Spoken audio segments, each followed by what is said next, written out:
সুপ্রিয় দর্শক, আসসালামু আলাইকুম। পাবনা কৃষি কথা ইউটিউব চ্যানেল থেকে স্বাগতম জানাচ্ছি। আমি মোহাম্মদ নীল হাসান নাইম। আজ আমরা আমাদের এলাকার হুজুর কাকার কাছ থেকে আমরা গরুর দাম সম্পর্কে জানবো। ইনিও একটা ব্যবসায়িক মানুষ, তো উনি গরুর ব্যবসা করে। কাকা আসসালামু আলাইকুম। কাকা আজকে কয়টা গরু নিয়ে আইছেন? গরু আছে 6টা, তার মধ্যে একটা ব্যথা হয়েছে বা 5টা আছে। ওই যে আমার সাল 6টা আছে, 5টা আছে। এটা কি জাতের আছে? এটা অত গরু আমি ভালো মতো চিনিনি বাপুরে। চিনেন না? ফ্রিজিয়ান সার বাচ্চা।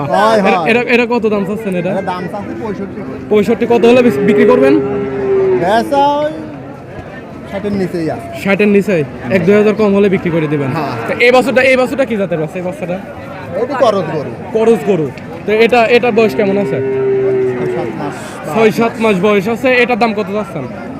দামটাও এরকম 60-62 60-62 হাজার টাকা দাম চাওয়া। বিক্রি করবেন কত হলে? 60-এর একটু নিচে হলে 60-এর একটু নিচে হলে 2 হাজার কম হলে বিক্রি করবেন, তাই না?